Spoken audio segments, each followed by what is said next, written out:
Welcome. Today is Wednesday, January 28th, and this is your daily sigh of relief. Great big deep breath in. Oh, and let it out. What a great day today was. If you're an entrepreneur trying to keep up with what actually matters, this is for you. I go live every business day at 6 p.m. Eastern, and to the very best of my abilities, I give you everything that I think matters in the entrepreneurial world across business, AI, markets, platforms, and policy, all in 15 minutes or less. At least that's the promise. If we haven't met, my name is Qasim. I'm a welfare baby turned self-made multimillionaire, and my goal in life is to help you achieve your definition of freedom. I help entrepreneurs who already have a real business but want clearer steps, better tools, and smarter ways to grow in a post-AI world. And if you want the Daily Sigh delivered directly to your inbox, all you have to do is go to dailysigh.ai and you can choose to get it daily or weekly. Let's dive in. Our very first story is funny and sad at the same time. It comes from Entrepreneur. 95% of companies got zero return on investment from AI. This is an MIT report which revealed that despite a projected $1.1 trillion dollars worth of investment in AI through 2029, 95% of companies are currently seeing a zero ROI. Founders are currently burning capital due to market pressure to quote unquote do AI without solving specific or measurable problems.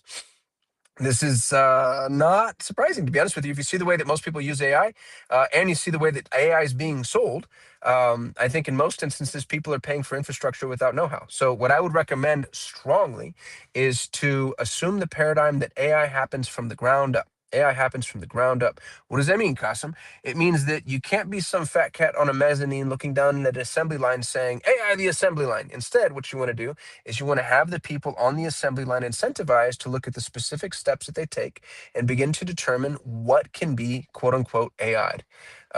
What up, Nas? Nas Alexander, thanks for being here, man. Appreciate you. And yeah, isn't that crazy? 1.1 trillion. So, relying on centralized giants like OpenAI is going to create structural risks, including sudden price hikes and policy changes that can kill a startup. This is the other half of the Entrepreneur article, which incidentally is really important to read. The cost of compute right now is artificially low. And what that means is if you're implementing AI and you're relying on AI infrastructure, expect prices to go up. And if you're basing your pricing model off of the AI infrastructure, your COGS are going to go up and your business model is not going to be viable. This is a existential crisis for some businesses, and for others, honestly, it doesn't even matter. I like this quote from Entrepreneur: the shift from boiling ocean with generic chatbots to sovereign AI models that you own. So really what you want to start doing is building things specifically for you. This is the transition from renting features on someone else's platform to building features for yourself. Two notes, both of them a sales pitch. One, if you want an AI-enabled resource to come into your business, look around and tell you what to do, go hire one of my EAs. Go to ParetoTalent.com. We train. It takes 1,000 people to produce one executive assistant, and then they jump into your business and they're full-time for you. They, are AI-enabled, but they're your own. Forgive the sales pitch. Second sales pitch would be, and this is actually free, so it's not a sales pitch at all, but I own one I think is the largest VC or vibe coding incubator in the world. You can go to vcinc.ai if you want to join that for free. Story number 2 comes from DeepSeek. DeepSeek updates R1 reasoning model and releases to Hugging Face. These naming conventions, y'all, are killing me. DeepSeek's release of an advanced open source reasoning model allows small businesses to integrate complex automation for data analysis at a fraction of the cost of proprietary US models. This is huge. Number one, DeepSeek is going for a market grab. Number two, a lot of us are, myself included, to be honest with you, are afraid to trust the Chinese with data sovereignty because they're going to use it for whatever it is that they use it for. And the fact that they're going open source, I think, is just it feels so extraordinarily short-sighted that we're not. So the entire US AI infrastructure is being proprietary, and the entire Chinese AI infrastructure is going open source, which I think sets them way out ahead of us in a bunch of ways. Open source technology moves faster than proprietary technology does, obviously, and so using some of these open source tools, I think, can only benefit you.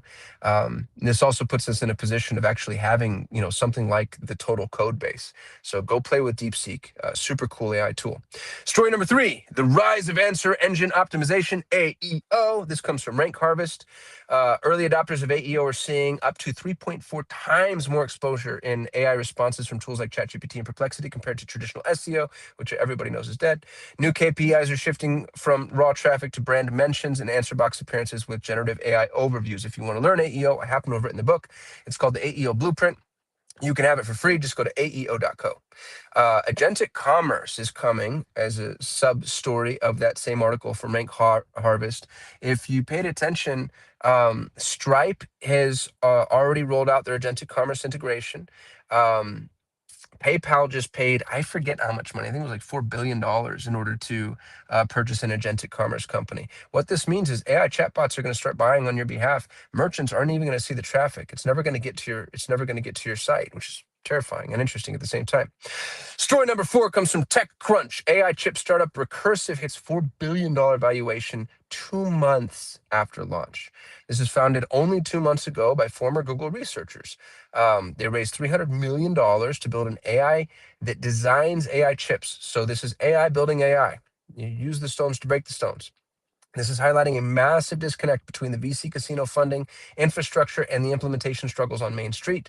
A lot of this infrastructure, I think, is going to be really interesting too, to just see where it goes. The reason I think this is so important for small businesses is because it's a former Google lure, stands to reason it's in the Google ecosystem, and the Google ecosystem is going to win.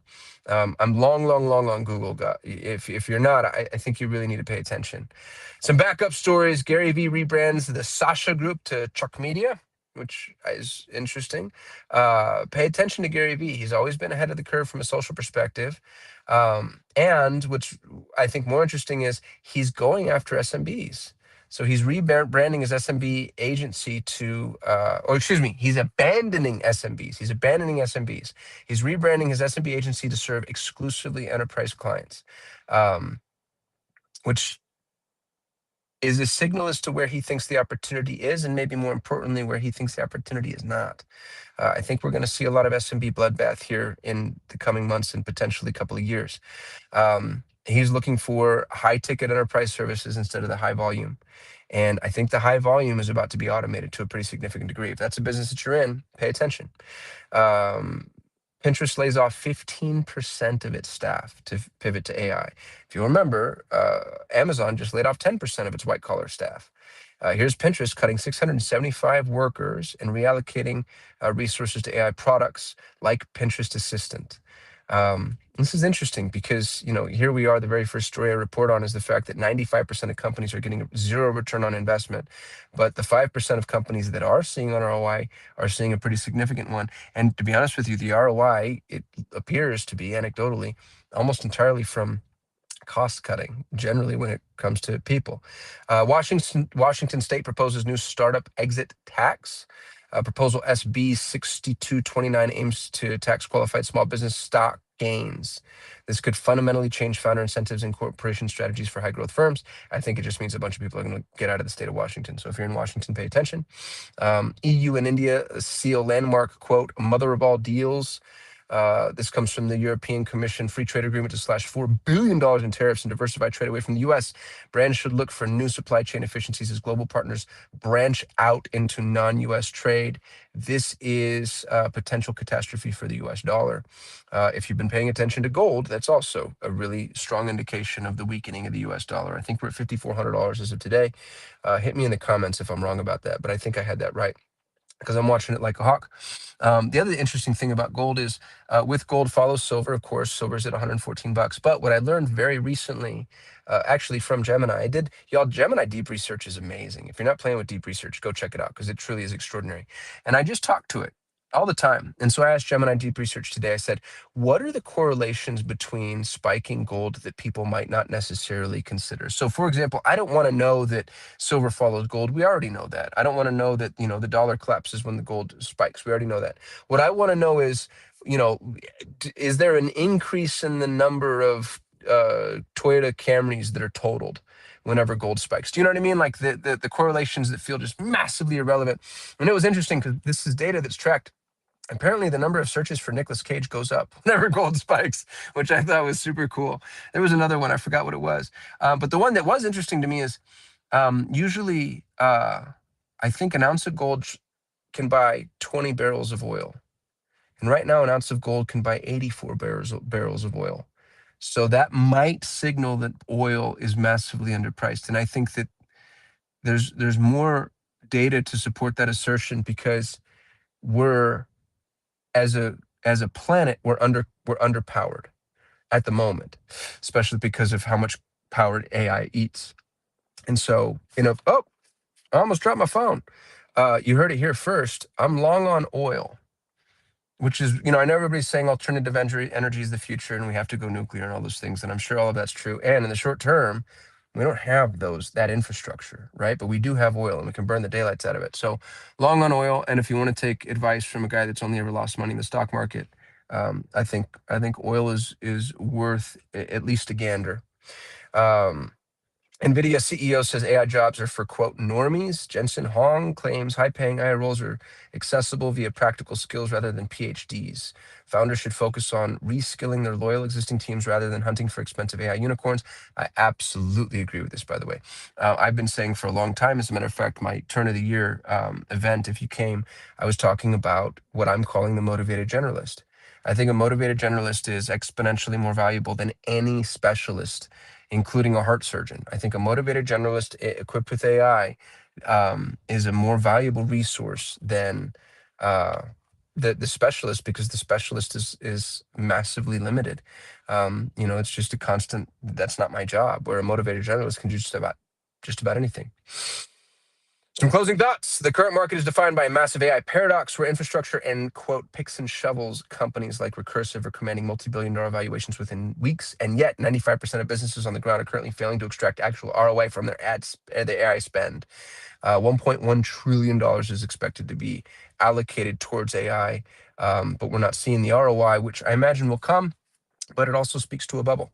So there's an AI bubble from a technical and spend perspective, and yet there's a huge opportunity from an infrastructure and implementation perspective.